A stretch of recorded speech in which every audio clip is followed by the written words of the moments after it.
అంతా కేటీఆర్ఏ చేశారు. ఫార్ములా ఈ కారు రేసు ఒప్పందాలు చెల్లింపులన్నీ ఆయన కనుసన్నల్లోనే జరిగినాయి. నిబంధనల ఉల్లంఘన గురించి మంత్రికి చెప్పాం, మళ్ళీ మనదే అధికారం, ప్రొసీడ్ అన్నాయట. ఎవరు వీళ్ళు చెప్తున్నారు? ఎవరైతే ఈ అరవింద్ కుమార్ ఐఏఎస్ అండ్ ఆయన AD BLN Reddy HMDA chief commissioner గతంలో, ఆయన A3, Arvind Kumar A2, KTR A1 ఈ కేసులో. ఏసీబీ అదే నమోదు చేసింది, ఈడీ కూడా అదే నమోదు చేసింది. సో వీళ్ళు ఏమంటున్నారు? కేటీఆర్ అన్నాడట, మళ్ళీ మనదే అధికారం మూడోసారి కూడా మీరేం టెన్షన్ పడాల్సిన అక్కర్లేదు, ప్రొసీడ్, పంపు 55 కోట్ల రూపాయలు అనగానే మరి వీళ్ళు ఎట్లా పంపిరు? ఇప్పుడు ఆయనకంటే సిగ్గు లేదు, మర్చిపోయిండు, మెదడు మోకాళ్ళలోకి పోయింది, అహంకారం తలకెక్కింది, చేయమంటాడు. మరి నిబంధనలు పాటించాల్సిన మీరు మూడోసారి అధికారం మనదే అంటే ఒక ఐఏఎస్ ఆఫీసరు, భారత రాజ్యాంగం చదివినావు కదా, రాజ్యాంగం చదివినావు కదా, చట్టం ఏంటో తెలుసు కదా, మరి ఎట్లా ప్రొసీడింగ్స్ ఇచ్చి ఎట్లా డబ్బులు అట్లా పంపిరు? ప్రజాధనం దుర్వినియోగాన్ని అడ్డుకోలేకపోయాను. Ace next gen company KTR సన్నిహితుడిదే. రేసు నిర్వహణలోకి పురపాలక శాఖను లాగారు. ఏసీబీ విచారణలో అరవింద్ కుమార్ వెల్లడి. 6 గంటల పాటు సుదీర్ఘంగా సాగిన విచారణ. ఫార్ములా ఈ కార్ రేసు వ్యవహారం అంతా నాటి మున్సిపల్ మినిస్టర్ కేటీఆర్ కనుసన్నల్లోనే జరిగిందని, అప్పట్లో ఆ శాఖకు ప్రత్యేక కార్యదర్శిగా పనిచేసిన అరవింద్ కుమార్ అవినీతి నిరోధక శాఖ అధికారులకు చెప్పినట్టుగా తెలుస్తోంది.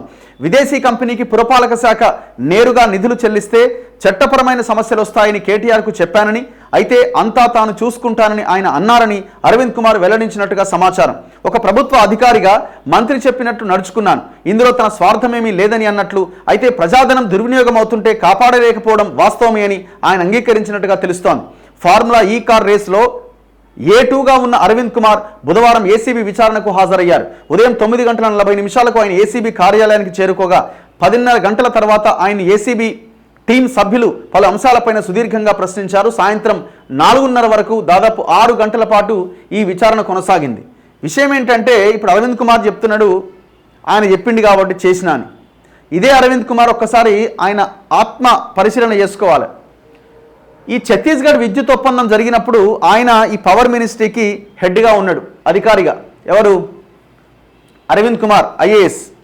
ఎప్పుడు? ఇది 2014-15 సంవత్సరంలో ఛత్తీస్గఢ్తో విద్యుత్ కొనుగోలు ఒప్పందం, అదో పెద్ద స్కామ్.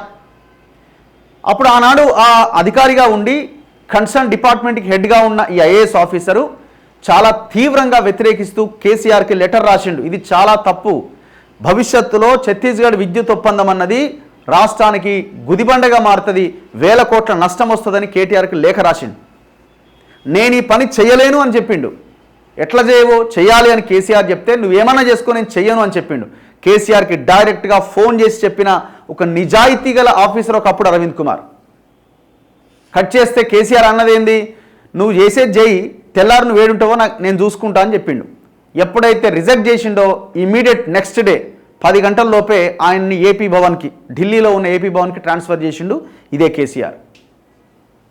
అంత నిజాయితీగా ఉండి మరి ఆనాడు దీనివల్ల రాష్ట్రానికి నష్టం జరుగుతుంది, సొమ్ము దుర్వినియోగం కావద్దని ఆలోచించిన మీరు మరి వాళ్ళు ఏ ఉద్దేశంతో చేసిరు ఈ పని? అది అయి ఢిల్లీకి పోయిన తర్వాత ఏం జరిగింది? మరి ఎట్లా కేటీఆర్ కలిసిండో, ఎట్లా కొల్యూడ్ అయిపోయిండో, ఏం వాసన తెలిసిందో తెలియదు, కానీ కేటీఆర్ మళ్ళీ తెచ్చి మున్సిపల్ శాఖలో పెట్టిండు. కథం. ఒక అసలు జమీన్ ఆస్మాన్ పరక్ అంటాం కదా, సో మొత్తం చేంజ్ అయిపోయింది అరవింద్ కుమార్ ఆ తర్వాత. ఇప్పుడు ఈ అరవింద్ కుమార్ ఈయనకు సంబంధించిన విచారిస్తే దాదాపు ఈయన ధరణి పేరు చెప్పి దాదాపు ఒక 14 ఎకరాల భూమిని రాత్రి 12 గంటల సమయంలో ధరణి టీం ముందుకెళ్ళి రిజిస్ట్రేషన్ చేసుకున్నా. అది దొరకలేదు, అది ఏడుందో గవర్నమెంటే ఎంక్వైరీ చేయాలి. అంటే ఇంత కరప్ట్ ఫెలో కల్పిట్ అయిపోయింది తర్వాత కాలంలో. మరి ఇప్పుడు ఈ అధికారి ఏసీబీ ముందు చెప్తున్న పాయింట్ మనం గమనిస్తే, నేను ఆయన చెప్తేనే చేసినట్టు, మరి ఆనాడు కేసీఆర్ చెప్తే చేయలే కదా నువ్వు, మరి ఈనాడు కేటీఆర్ చెప్తే ఎందుకు చేసినావు? మారిపోయినావు నువ్వు.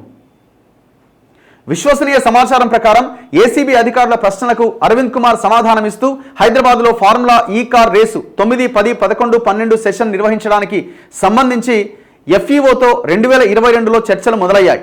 రేసు నిర్వహించడానికి ఒక స్పాన్సర్ అవసరం కావడంతో నాటి మంత్రి కేటీఆర్ తన మిత్రుడైన గ్రీన్కో కంపెనీ ఎండి చలమల శెట్టి అనిల్ కుమార్ను రంగంలోకి దించారు. త్రైపాక్షిక ఒప్పందానికి ముందు ఏం జరిగింది, ఎవరెవరు ఎన్నిసార్లు పురపాలక శాఖ అధికారులతో మంత్రితో సమావేశమయ్యారు అని ఏసీబీ ప్రశ్నించగా ఒప్పందానికి ముందు తర్వాత జరిగిన విషయాలను అరవింద్ కుమార్ పూసగుచ్చినట్టుగా వివరించారు. అందులో భాగమే 41 కోట్ల రూపాయలు గ్రీన్కో అనుబంధ కంపెనీల నుంచి బీఆర్ఎస్ పార్టీ అకౌంట్లో పడ్డాయి. ఆ అకౌంట్లో పడ్డ కొద్ది రోజులకే ఏస్ నెక్స్ట్ జెన్ అనే కంపెనీ పుట్టింది. సమస్యలు వస్తాయని చెప్పిన త్రైపాక్షిక ఒప్పందం అమల్లో ఉన్నప్పుడు తాము ఒప్పందం నుంచి వైదొలుగుతున్నామని ఏస్ నెక్స్ట్ జెన్ రాతపూర్వకంగా మున్సిపల్ శాఖకు తెలియజేసిందా అని ఏసీబీ అధికారులు ప్రశ్నించగా అంతా మంత్రి కేటీఆర్ఏ మాట్లాడారు అని అరవింద్ కుమార్ చెప్పారు. స్పాన్సరర్ కంపెనీ తమకు నష్టం వచ్చినట్లు చెబుతున్నందున పురపాలక శాఖే స్పాన్సరర్గా ముందుకు రావాలి అని చెప్పడంతో తాను ఫైల్ తయారు చేసి మంత్రికి పంపించా. ఆ సమయంలో లీగల్ సమస్యల గురించి వివరించాను.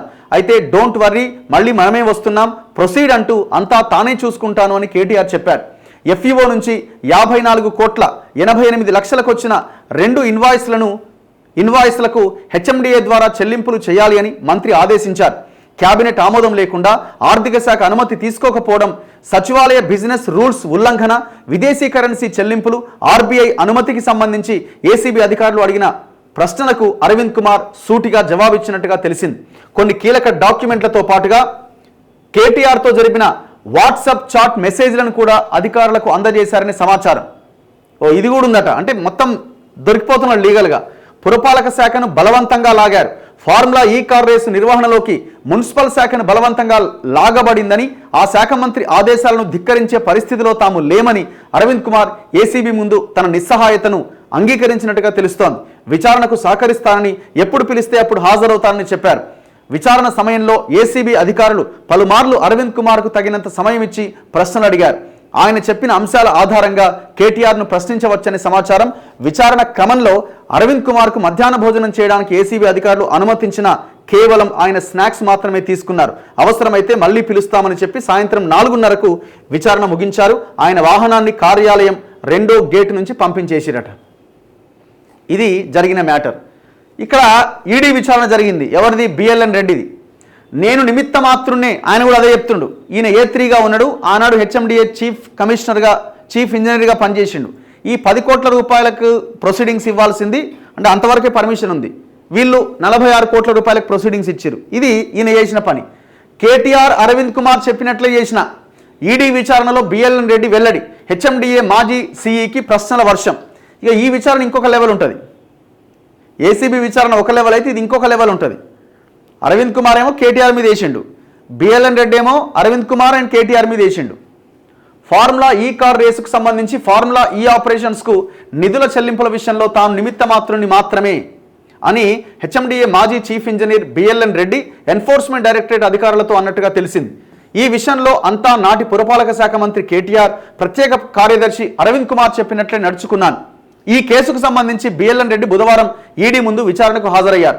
ఆయన సుదీర్ఘంగా ప్రశ్నించారు. హెచ్ఎండిఏలో చెక్ పవర్ ఉన్న మీరు ఎవరి ఆదేశాల మేరకు ఎఫ్ఈఓకు సంబంధించిన 2 ఇన్వాయిస్లకు 46 కోట్లు విదేశీ కరెన్సీలో క్లియర్ చేశారు? 10 కోట్లు దాటితే ఆర్థిక శాఖ అనుమతి తీసుకోవాలి కదా, ఎందుకు తీసుకోలే? విదేశీ కరెన్సీలో చెల్లింపు జరిపే క్రమంలో రిజర్వ్ బ్యాంక్ అనుమతి తీసుకోలేదు కదా అంటూ వరుస ప్రశ్నలు సంధించారు. వీటికి బిఎల్ఎన్ రెడ్డి సమాధానమిస్తూ నాటి పురపాలక శాఖ ప్రత్యేక ప్రధాన కార్యదర్శి హెచ్ఎండిఏ చైర్మన్ ఆదేశాల మేరకే తాను క్లియర్ చేశాను అని చెప్పిండట.